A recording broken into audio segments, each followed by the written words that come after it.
So here's your quiz answers. I'm going to post this on YouTube so you can have a PDF version of it.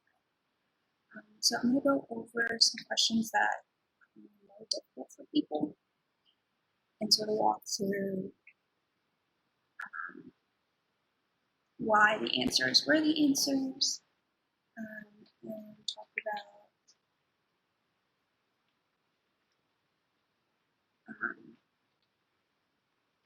sort of the context behind the answers as well.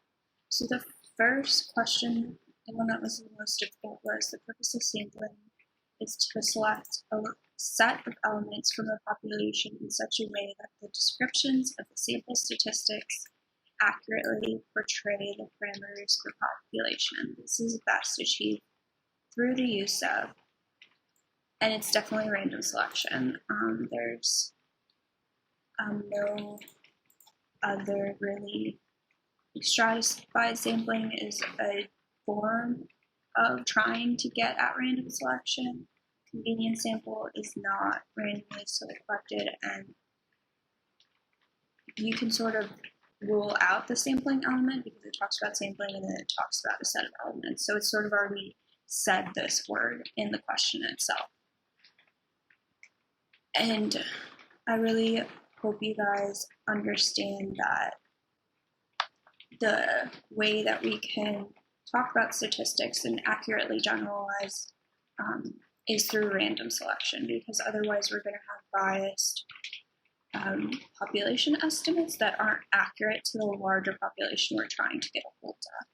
And I'll talk a little bit more about this in my presentation, but yeah, I just want you guys to know that it's definitely random selection whenever we're trying to get something that accurately portrays a larger population and we can't count that entire population, then it's going to be random selection. And even with spaces where we can't count, we can count everyone, or at least try to, like the census, is not completely accurate because there are some people who get undercounted.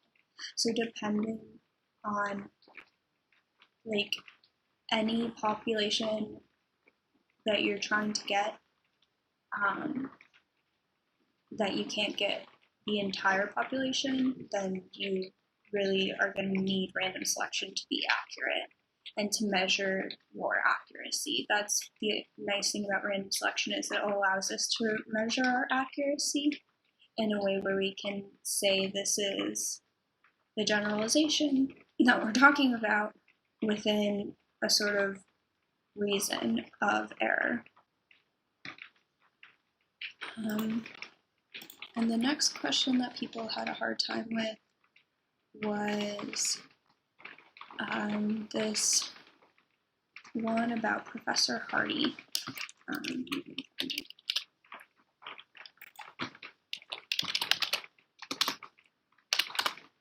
Okay, here we are, question 20. So, talks about a professor who spent a long time, over 10 years, studying the effects of early childhood wellness programs on delinquency.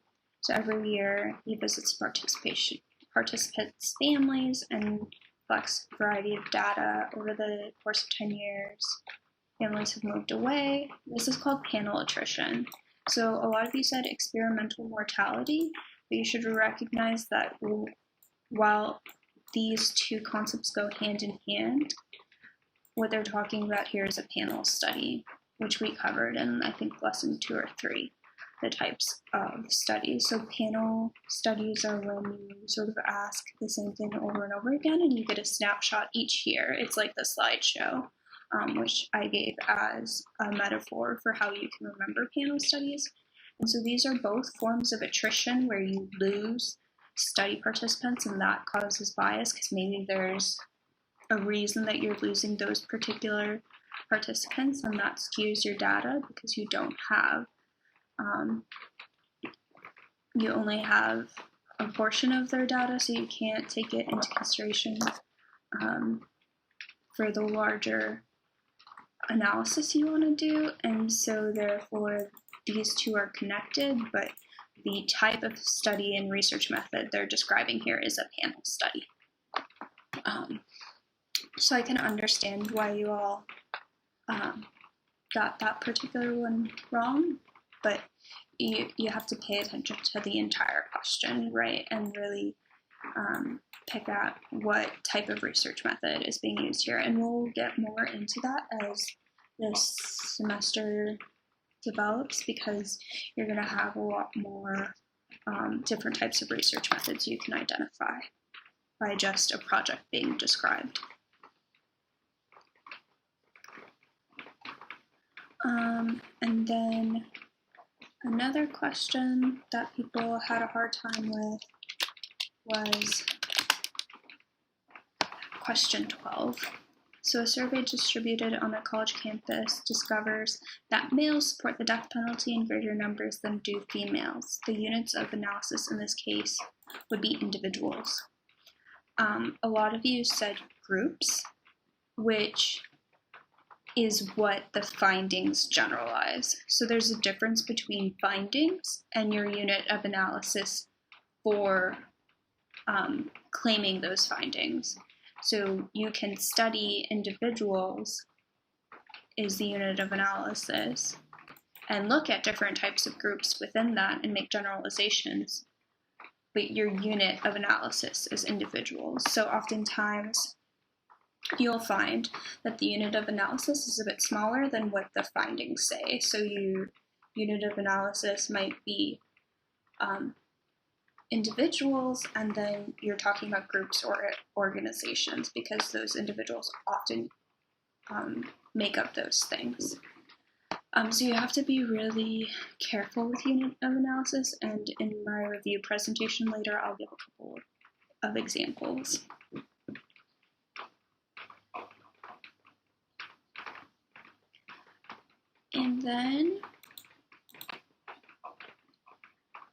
And I did go through a whole sort of sample quiz of like looking at abstracts and identifying the unit of analysis in lecture 3. So that's there, and you can watch the video there about units of analysis.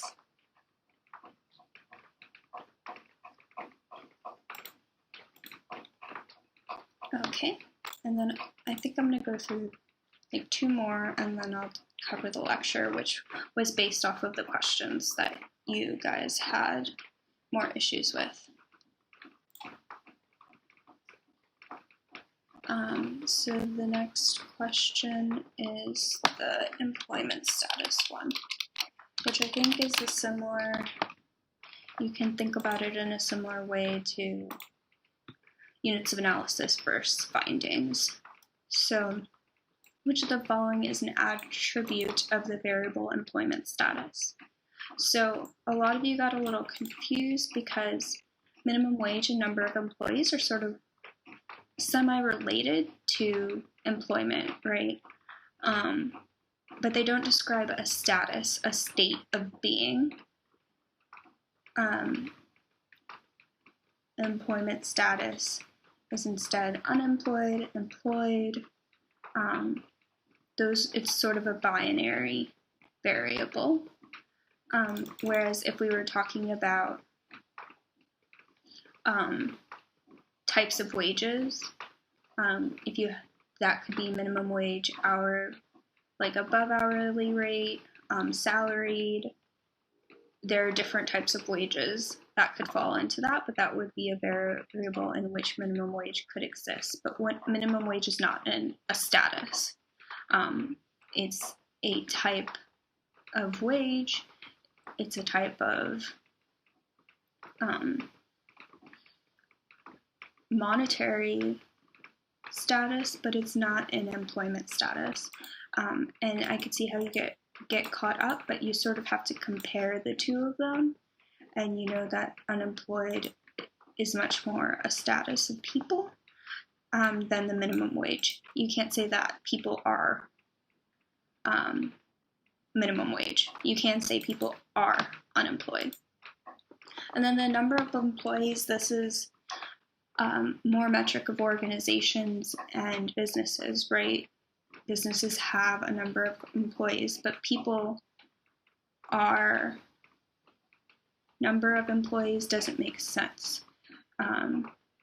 So think about when you're looking at variables, what the unit of analysis, so employment status, would describe people, like a person. A person is unemployed. A person is not minimum wage. A person is not number of employees. An organization has a number of employees, but you really need to think about the unit of analysis and also trying to formulate the variable in a sentence, right? That can be helpful as well. But yeah, this was definitely a more difficult, challenging question. And often you're going to be creating your own variables, but it's good to sort of understand how to construct something that's also applying mutually exclusive and exhausted. So you know that unemployed, the opposite of that is employed, and that those are mutually exclusive and exhausted. If you were to construct a list of variables where minimum wage was, that would, it's like try to think of the other variables that would, or the other attributes that would fall in line to that variable category. And if you can't think of them, then it's likely that they're just not the attributes of that particular variable. Okay, I'm gonna go over one. Actually, I'll wait for the presentation because I have a good visual of that. So those are like the top 3 or 4 questions that were difficult.